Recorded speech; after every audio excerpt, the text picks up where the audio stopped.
Hello and welcome to the Football Hipsters podcast. It's that time again. We're doing another interview. I'm joined this week by a commentator and fellow podcaster. It's my absolute pleasure to welcome Mr. Jon Driscoll to the podcast. How are you doing, John? I'm very well, thanks, Tom. Happy to be here. Good, good. It's always good to hear our guests are happy to be here. So, if I just ask you a quick question personally, so how did you get into commentating and in particular to do with Spanish football? By trade, I was a journalist, so I did a politics degree at university, and then I did a journalism postgrad after that, and I'd worked as a news journalist in local. I did some newspaper stuff, and then I worked in radio, and I was always a football fan, and I used to go and see Middlesbrough play whenever I could. And then essentially, I looked at people in sport, and I thought, I can do that. So then I started basically volunteering at weekends, working in my ordinary journalism job through the week, and then doing football matches on a weekend, and then gradually tried to make the change into doing more and more sport, which sort of worked. It meant it was a slower route in. I think, I was a bit older getting started with commentary than some of my contemporaries who'd already been doing it for a few years. But there's no rush. It's a long career, and then having done a lot of radio stuff, and then relatively late started with the commentary. I was then desperately keen to get into Sky, basically, just because it looked a really cool place to work. Yeah. And I was, if I'm honest, I was a part-time watcher of the Spanish football. I used to enjoy watching it, but I certainly wasn't an aficionado of it. Because I was doing English football every week, and then I would go out and do the world feed on the Italian football. I was going out to Rome every week and working on that. Once a month I went out to Rome and did that. And then Sky then got in touch with me and said, "Do you want to do the Spanish football?" And it was a Betis Valencia game, and I was aware of them. I'd caught them and things, but I certainly wasn't an expert. So there was a lot of work basically to catch up with it. This was 7-8 years ago, and then the longer you do it, the easier it gets, and it gets to a point now where I've massively gone native, and I prefer Spanish football to English football. If Sky ever came to me and said, "We don't want you to do the Spanish anymore, we want you to do English," I mean, you get paid, so I guess you'd have to, but. I'm certainly not knocking on their door saying, put me on the Premier League, because I love doing the Spanish football. I think it's excellent. The standard is excellent. It's very different. It's a bit more thinking than the English football. So yeah, it suits me, and I love doing it. That's great. That's great. Okay, so if we move into the actual league itself, there's not really many other places we can start right now, and that's got to be with Valencia. If we just track our minds back to when the manager change occurred, can I ask you if you were just surprised by their choice of Gary Neville, and ultimately if you thought it was going to work when he came in? No, I was astounded, if I'm absolutely honest. So much so that one of the producers at Sky sent me a text saying about Gary Neville, and I actually thought he'd made a mistake. I thought surely they put Phil Neville in temporary charge while they were looking for a manager. That's what I thought. It's a bold move. I'm trying to pick my words carefully because I don't want to be critical. I think, in the long term, I think Gary Neville has got everything it takes to be a good manager. He's got the charisma, he's got the work ethic, he's got the knowledge of football. It's just, how difficult a task do you want to give yourself at the beginning of it's a difficult job being a manager, isn't it? It obviously is, because some terrifically intelligent people have been successful doing it, but lots of good people have failed doing it. So one, it's difficult. He's had no experience of managing a club. Okay, he's been at a club, but he hasn't even been at more than one club, has he? He's basically spent his career being managed by Alex Ferguson, and you can't literally just take Fergie and then take that blueprint elsewhere. So because of his work ethic, he's been working at it. He's done he's got his UEFA licenses, coaching licenses, all the way to the top. But he didn't know the league. He didn't work with us on the Spanish football. I don't think he knew that much about it because he was watching loads of Premier League football. He didn't have a template, blueprint like you might have. Say if you're a Pulis or Allardyce or a Mendilibar, then you go in and you know what you're going to do, don't you, when you start with the club? So he didn't have that. So it's had a look of a real pre-season about it, the way he's constantly changing his tactics, constantly changing his team.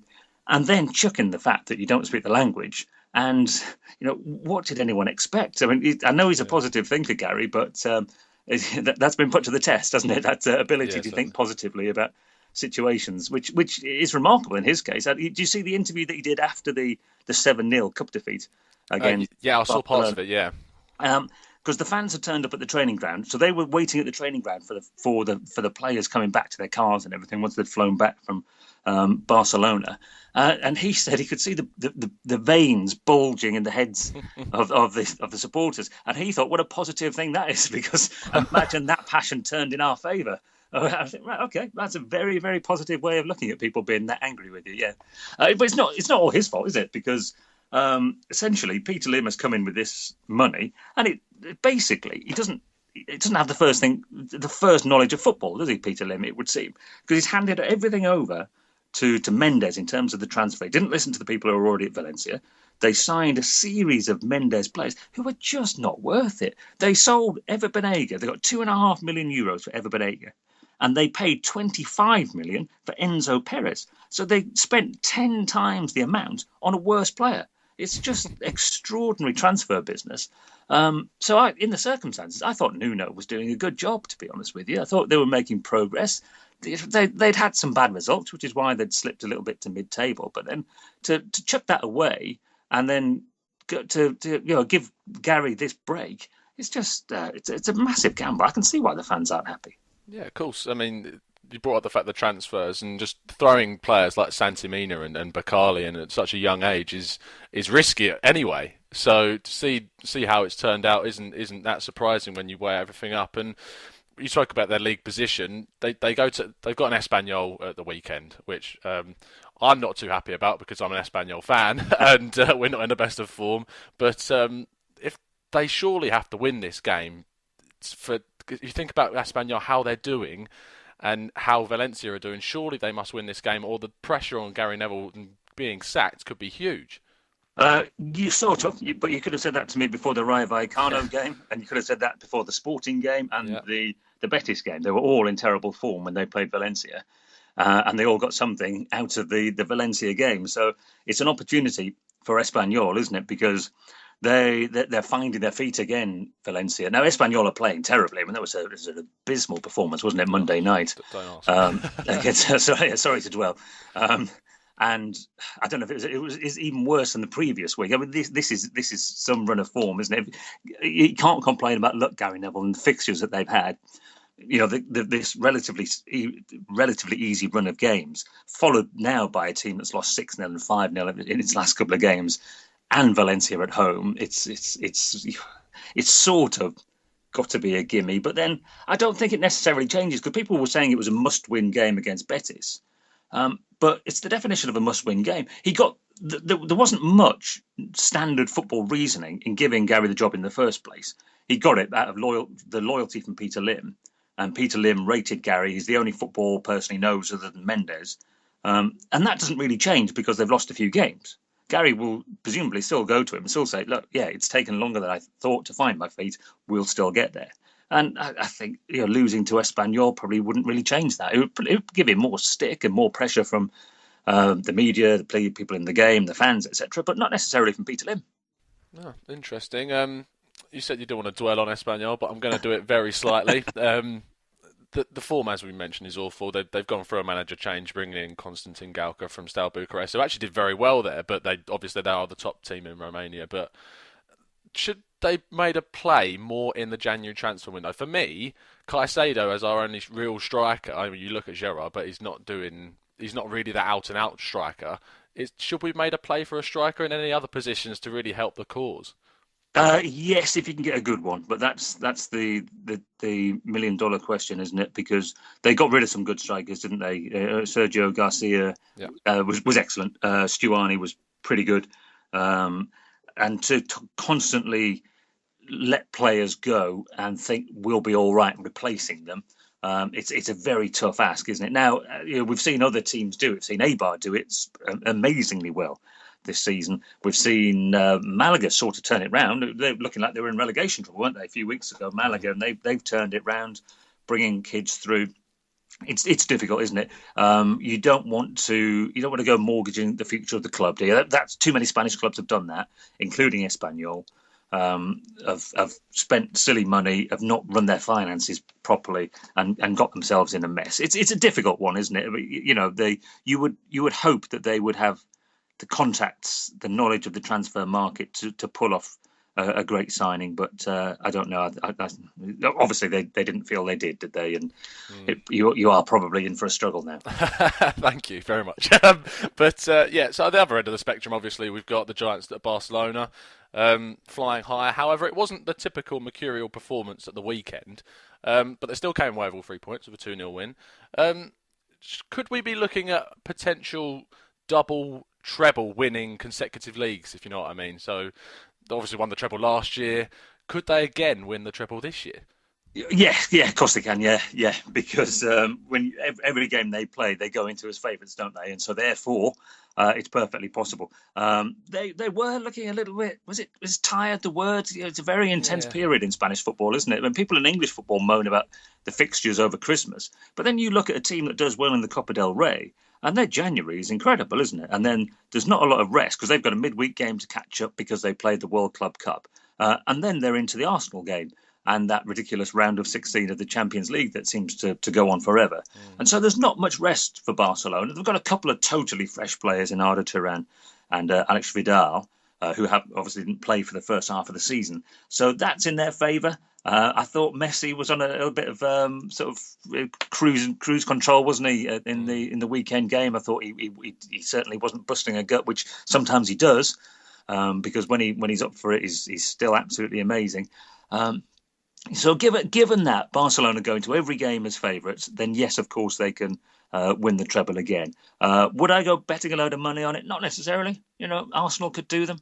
I think they will win La Liga now because I think they've had the tougher of the run of fixtures. And, I think they've got more of the tougher games or the bigger teams at home now in the second part of the season. And you'd obviously make them favourites for the Copa del Rey. Yeah, of course. You mentioned Arsenal and in the Champions League, and as an Arsenal fan, as this podcast actually was spawned from a group of Arsenal podcasters just with their love of European football, if I can just ask you how you think their chances are, because we have a lot of Arsenal fans obviously listen to the podcast, and do you think that Arsenal actually have a chance when they go to play Barcelona? Oh yeah, definitely got a chance. I mean, Arsenal would have to play well, wouldn't they? That's the basic, because at their best, Barcelona are absolutely magnificent, but they've still got vulnerabilities. Defensively, they're still not the finished article, are they? And I don't think they ever will be. I don't think that's ever a priority for Barcelona.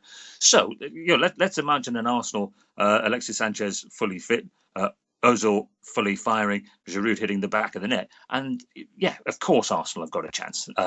Realistically, Barcelona are the favourites, but it's a difficult draw for Barcelona. Put it that way. Everyone was talking about Arsenal ending up with a difficult draw because they got off to a faltering start in the group. But put it the other way round. If you won your group, Arsenal would have been the team that you probably want to avoid. Yeah, no, it's definitely a fair assumption. So Barca's nearest rivals in Atletico, obviously they're recently beaten by Barcelona. I wanted to focus mainly on their back five. Now, you'll have to excuse the fact that I'm more of a young fan, and I haven't seen my wealth of football through the years.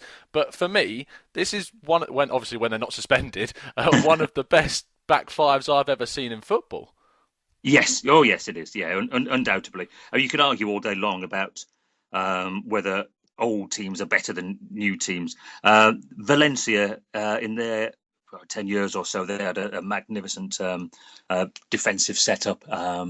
Juventus, when I remember when I was doing the Italian World Feed stuff, and Capello was the Juve manager, there have been some brilliant defences. You could even argue that Atleti might have been slightly stronger defensively a couple of years ago when they won the league, because you had a very experienced Miranda, whereas now you've got an exciting defender, which is a paradox, isn't it? An exciting defender in Jimenez.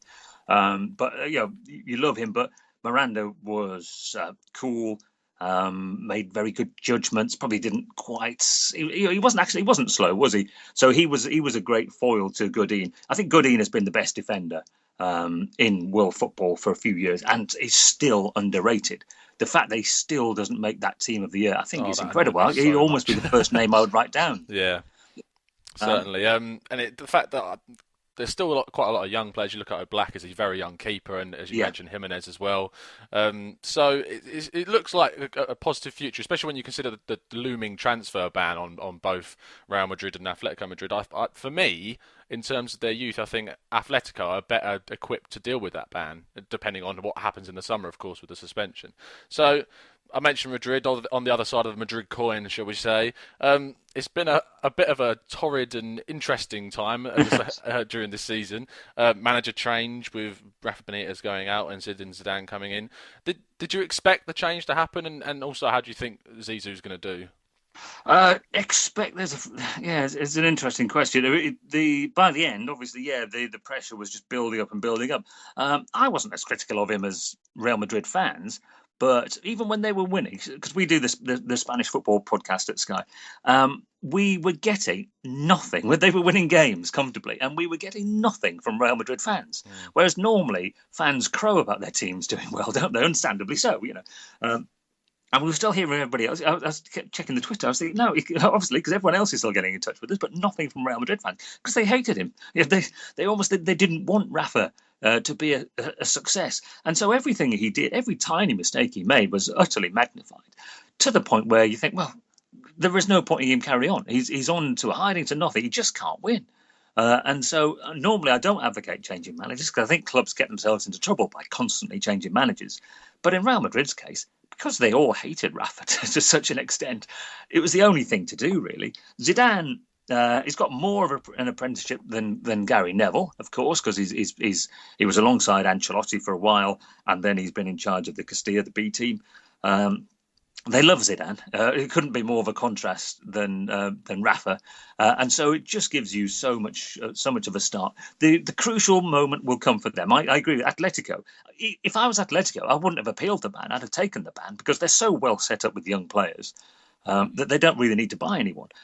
Real Madrid, it all comes down to whether finally, when in the whole of Florentino Perez's presidency, someone is allowed to balance the team properly, or whether the next round of recruitment is just looking at who the latest sensational attacking star is and going and signing him. If that carries on, then, as has been proven, they've had some of the best managers in the world, haven't they? And they've had some success because if you constantly buy the best players in the world, you will get some success.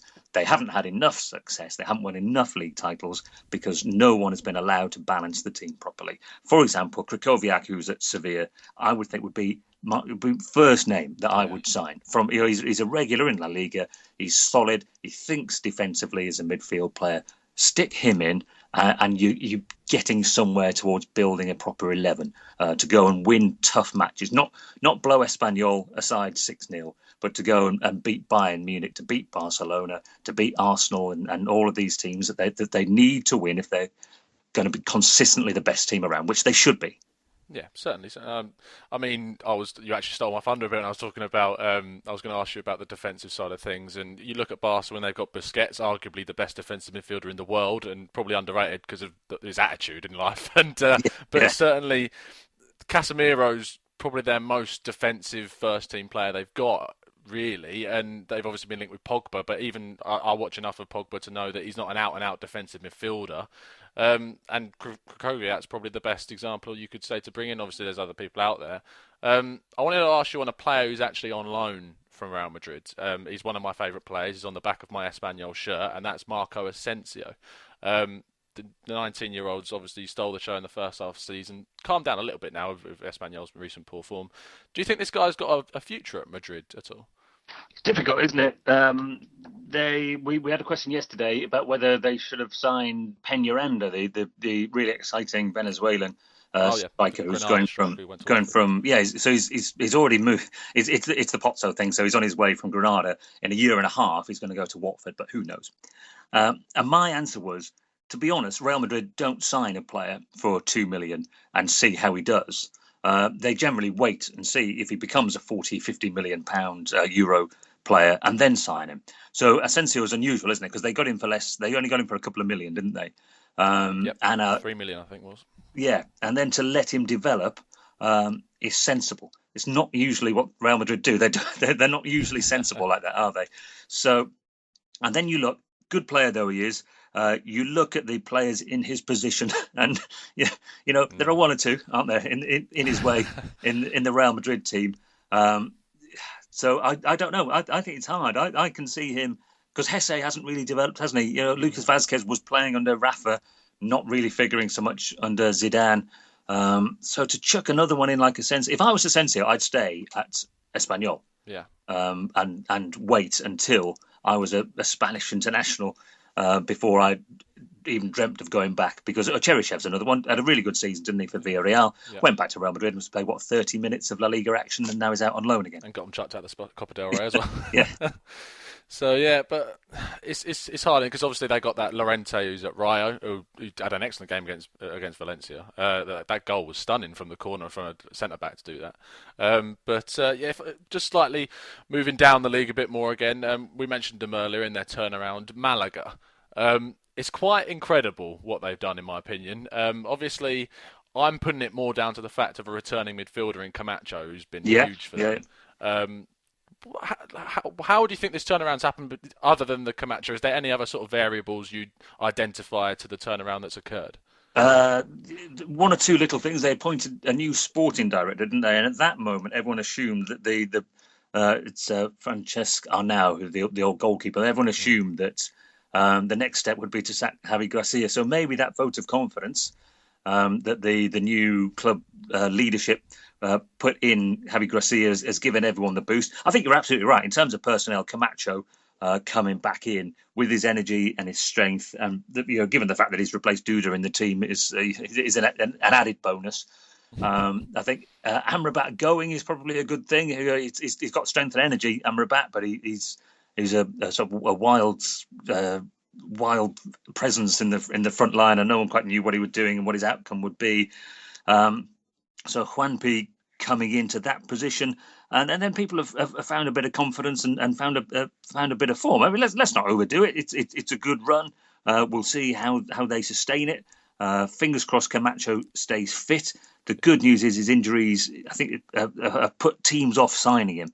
I think one or two Premier League clubs were thinking of having a look, but because of his injuries, they were scared away, which is probably a good thing then for Malaga to keep him, and an aim for a top 8 finish, which I think would be a realistic and an excellent achievement. Yeah, certainly. I mean, as an Arsenal fan, I know that we were certainly interested looking at defensive midfielders, but I think we've got enough injured players at the moment. So, the other team that's quite a surprise, it's gone a bit downhill recently, but certainly the first half of the season was incredible, and that's Eibar. They should have been relegated. Obviously, the controversy with the financial reasons with Elche meant they've stayed up. What impresses me is the fact that they've got such a small budget, and they don't bring in players for massive fees, and it's mostly players coming on loan. Who have you been impressed with in Eibar, particularly, and you give their reasons for doing so well? Whoever built the team has done a remarkable job. Honestly, I don't know, because Mendilibar came in as a new coach, didn't he? Because Garitano resigned after they'd finished 18th, because he said, well, effectively we've been relegated. The fact that they got the reprieve because Elche were then demoted over the financial irregularities. And then they had a largely Basque team, the guys that got them up from the third tier and promoted again and against the odds, and they're going to be chucked out and all of this business. So all that fantastic story. To then renew it with these players who weren't well-known players but have come in, some of them, and have been absolutely fantastic. The challenge you set me was to go on that transfer market site, wasn't it, and come up with a team for less than 30 million, according to the valuations on the transfer market site. It was what made it very easy was that they totally underrate all the Eibar players. So you literally could have gone on and chose. I think I looked at it, and the Eibar first team was about 19 million. So literally, there's a team in the top 8 of La Liga that has been put together on next to nothing. I mean, Borja Baston is on loan. Given that Atletico spent 30 odd million on Jackson Martins, they've got so lucky getting 40 million for him. Just get Borja Baston back next season. He's out of contract at the end of the season, so they need to give him a deal. And clubs, big clubs miss players. We're all in England. We're all hailing Leicester's transfer business because they signed Kante on a cheap transfer.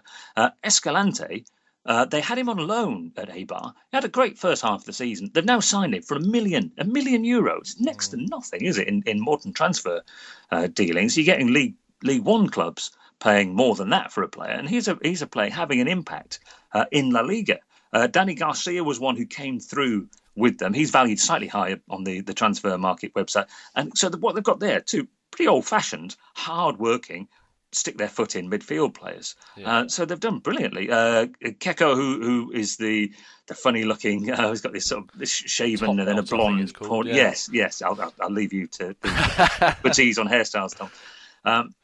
He's been fantastic. Sergi Enric, who was, again, a lower division striker, who's got a few goals, but Baston's got goals. And finally, obviously, they had a terrible goalkeeper last year. If people aren't aware of that, who listen to Irueta was their goalkeeper. Have a look on YouTube at some of Eibar's defeats last season. And honestly, he looks like a bloke down the park who said, I'll have a go in goal, and just is totally unable to judge a ball, totally unable to catch a ball or do any of the basics of goalkeeping. And so they've renewed with players that have come from nowhere and have suddenly got this solid team. I mean, let's not overdo it, but they're on a League Two budget and they're competing in La Liga. It's amazing. It is. Okay, so covered quite a few teams. If we're just focusing on some players, and everyone loves a transfer, as we know. Can't stop talking about transfers. So I wanted to bring up Ronaldo. And Chris on our podcast, who's our Liga, the French league expert, he's convinced that Ronaldo is going to end up at PSG, whether that be the summer or in the future. But I know that he's recently come out and said he wants to run down his contract. So where do you think that leaves Ronaldo in terms of his options in moving in the future? I would err on the side of agreeing with Chris. I think I'm not certain of this, but if you said to me, where will he kick off next season? I'd probably put Paris at the top of my list of places to go. It makes sense. He's too good yet to go to China, even though the money would be there. Bet Jackson Martinez would tell him otherwise. Man United fans, and particularly the British media, go on and on and on about him signing for Manchester United. That's not the club for him now, is it? Because that's a rebuilding job, and he's not into that. Ronaldo would be perfect at Paris, wouldn't he? Because he would bang in 78 goals next season. They're already massively dominant in that league. He's not worried. I don't think he's worried about the challenge. I think he wants to go and be a superstar. What he would do, crucially, for PSG is drag them up. They're desperate, aren't they, to be regarded in that level, the Barcelona, Real Madrid, Bayern Munich level. Paris Saint-Germain would love to be there. Winning the Champions League would do it. They might win the Champions League. Signing Ronaldo would drag them that little bit nearer to that very, very, very top table, which is where they want to be. He's worth more to PSG than he is to Real Madrid. As a player, he's sort of in the way at Real Madrid because they've got loads of players like that. I know he's fantastic. I know he's got his goal scoring record is second. Well, it's similar to Messi's, and the two of them are way beyond everybody else. I would have rather. I think this is a very pragmatic view. I'd rather have Krychowiak in the Real Madrid team than Ronaldo. So if they can get big money, so probably their last summer they can get big money for him, sell him to Paris Saint-Germain. I think everybody's happy. Yeah, certainly. It's a massive compliment on Krychowiak. I've been a fan, but wow, fair play. Okay, so the other player is Neymar. Now, we've heard that Manchester United put a £140 million bid in for the guy. And also, I've seen an article on Sky Sports saying, I think it might have been Guillem saying it about that Barcelona may have to sell one of their stars. Now, it would be extremely difficult, obviously, for Barcelona to part ways with the Brazilian, but for me, if they're going to let anyone go, he'd be the least on my list simply because he's the youngest and got the most potential out of the three. Do you agree? Yeah. Well, no, they can't sell Messi. I think they can keep them all. I do. I think what's happening, I wonder what's happening is whether they're getting everybody ready for the idea that they're going to sell the naming rights to the stadium in the way that they sold the front of their shirts to Qatar, and that was seen as heretical in the past, and now everyone's used to the idea of it. So I wonder whether we'll have some kind of Middle East or Chinese sponsorship going into Barcelona, and I wonder whether there's all of this. We're going to have to sell one of our top stars is just saying that the model of doing it with club members and TV money and a little bit of sponsorship here and there, that's in the past. And now we've got to compete commercially, and we've got to draw in the big commercial money if we want to keep Messi and Suarez and Neymar. And I suspect that they're just preparing us all for that. I don't see why Neymar would want to go. Why would he want to go to Manchester United? With all due respect, as we say, but if you look at the quality of that team, they can make, especially if they've got Louis van Gaal, they can make some very good players look a little bit ordinary. Yeah. Manchester United, it's still a rebuilding job, isn't it? So I don't see the advantage in that. I think he's too young to go to PSG, where they're so dominant in their league at the moment. I don't see him as a Bayern Munich player. I don't see him anywhere other than Barcelona. I really hope he doesn't move. He's one of my favourite players in the league. Certainly, that sounds a bit unhipsterish, but you can't really ignore the guy. The final transfer pairing is between Chelsea and Atletico Madrid, and I can see the idea of a swap deal occurring. I wouldn't want it to happen, but obviously, it's the interest in getting Diego Costa back is on everywhere in the media, whether you believe that or not. And obviously then there's the striker that's there at the moment, which is Antoine Griezmann, who's one of my favourite players in the league. The only place I can see Griezmann going is Chelsea, because that they seem to want him so bad, and they seem to want to replace Diego Costa, and whether that is going to happen or not is obviously up to conjecture. But do you think they'd sell Griezmann for Diego Costa or any other striker in that sense? They do sell, don't they? They are prepared to let players go. It's not inconceivable that Griezmann would leave. I can't help thinking it's the cart before the horse with Chelsea, though. Who's going to be Chelsea's manager next season?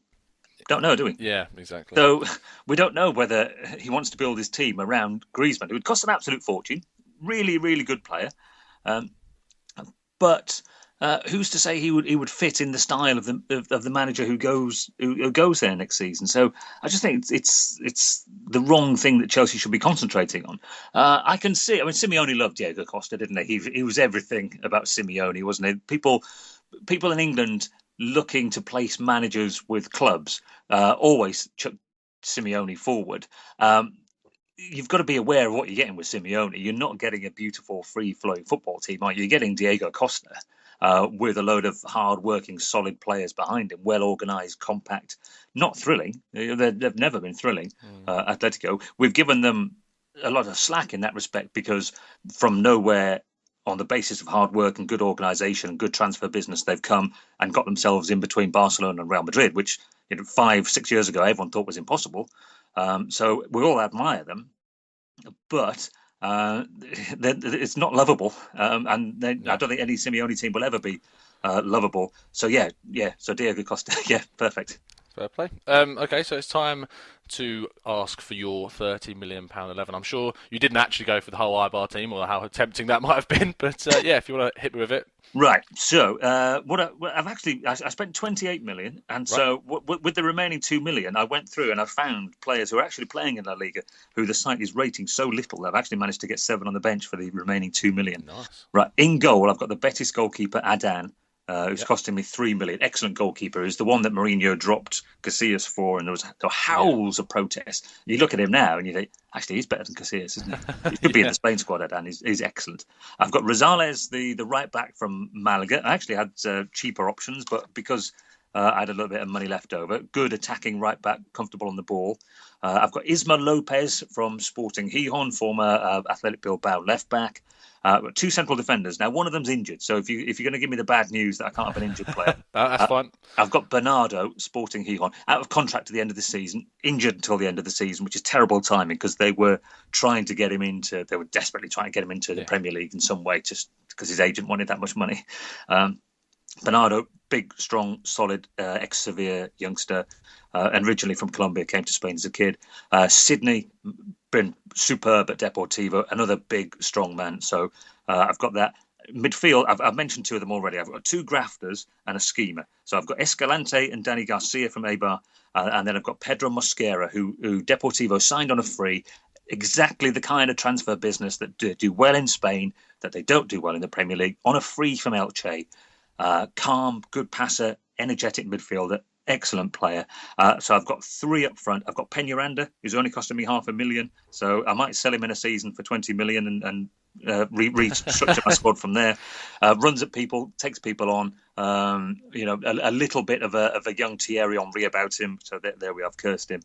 I've got Borja Baston, top scorer again with Eibar, who I mentioned earlier, which leaves me 8 million. I've spent 6 million on Lucas Perez from Deportivo. Pacey, reasonably skillful, hard-working, an absolute pest of a player. Strong case for him being in the Spain squad, scoring loads of goals for Deportivo, and I think I put together a pretty good squad there for 28 million. Certainly, you didn't pick anyone I did, so really? It proves the difference between a commentator and just a podcaster. But I can run you quickly. What was yours? Yeah, tell me yours. Yeah. In goal, I went for Pau Lopez of Espanyol. Yeah, it's cheap, wasn't he? Yeah. But, so if I'd been short of money, I'd agreed with you. He's less than $1 million, isn't he? And good, yeah. Right back, I went for Kappa at Eibar. Oh, right, okay. Defence, I went, which I'm regretting now, Enzo Rocco of Espanyol. Oh, right, okay. I thought he has done okay for the season. Masaccio of Villarreal. Right, okay. How much did he cost you? 6.3. Right, okay. Yep. And then I went for Escudero at Sevilla, when he has played. I looked at him, two and a half or something, wasn't it? Yeah, I looked at him. Then I got Camacho of Malaga in midfield. Yeah. In a trio in midfield, and the midfield two in front of him were Trigueros at Villarreal. Oh, right, okay. And Asensio at Espanyol. Yeah. And then the front three, I went for Keko. He's only 500,000. Yeah, he's gone up actually. He's gone up. Now? Yeah, because I had him in originally, but I went Peñaranda because he's gone up to 0.8 now. Yeah, so we did ours a week or two ago, so obviously the values are a bit different now. Well, since you picked him, Tom. Left-hand side, I went for Sabin Moreno, who's a Bilbao winger. Yeah, I'm really impressed with him when he's been playing youngster. And up front, I went for Agarecha of Real Sociedad. He only cost me 2.5 million. He's really cheap, isn't he, Agarecha? He's another one who's injured, isn't he, at the moment? But yes, Jonathan is taking it over at the moment. Yeah. So okay, if I just want to ask you a final question that we ask all of our panelists, and that is, what is your favourite hipster player of all time, be that current or in the past? Whoa, big question. Define hipster for me. So we define a hipster as someone who's people aren't really familiar with, and maybe only you really recount as someone that you've just found not necessarily amazing, but just someone you really just liked and wasn't necessarily given the credit he should have been. Oh, right. I'm right now. See, mixing in the emotion of this, I'm going to go Bosko Jankovic, who was a Yugoslav, probably a Serb by modern country boundaries, who played for Middlesbrough in the 70s and 80s, just because I liked him. In those days we didn't see. Don't let people my age and older tell you in detail. Don't let anyone tell you that Pele was better than Messi, because they haven't seen Pele play more than 10 clips on TV. Yeah. Whereas I did watch Bosko Jankovic play when I was a kid, so he was one of the few players I knew from that era. Cool because he was a foreigner. And so, I'm going to go Bosko Jankovic. Very hipster. I do like that. I think the boys will enjoy that one, I'm sure. Finally, have you got anything you want to plug? Anything, your podcast and your Twitter handle? So on Twitter, I'm at Driscoll FC. I tweet mainly about Spanish football and occasionally wry remarks on English football and not an awful lot else. So I try not to bother you too much. And then we've got the La Liga Weekly podcast, which is on Sky and iTunes, with Terry Gibson, who is a fantastic pundit, a friend of mine who takes punditry. He's an intelligent man who looks at things in a different way, who sees how the game is developing. So he's not just one of these, that's not how it was done in my day kind of guy. So, have a listen to our podcast. And obviously we're on Sky as much Spanish football as we do every single bit of Spanish football we could, because we love it. I can certainly vouch for Terry, just simply because he said that my question I asked you was interesting about Eibar Malaga. So that's good enough for me. Okay, so just wrapping things up. Guys, if you like our interviews, we have done plenty of others. We interviewed, if you like the La Liga side of things, we interviewed Phil Kitchemilides, obviously Real Madrid commentator, and he was very good with that side of things. And our most recent interview was Yael Abebu, who's the US Women's National Team player and Sporting Kansas City midfielder. So if you like your women's football, definitely go check that out. The English Breakfast Pod will be out on Monday morning, and the main pod, of course, will return on Tuesday. Our latest blog is the Hall of Fame blog by Drew, and that is covering Jari Litmanen, the Finnish midfielder. So that's certainly a good read. Thank you, John, for coming on. It's been a real pleasure. My pleasure, Tom. Keep up the good work. Yep, will do. So, in the immortal words of Chris, I have to finish off in the same way he does, in saying that keep your beard strong and your glasses trendy. Thanks for listening to the Football Hipsters podcast.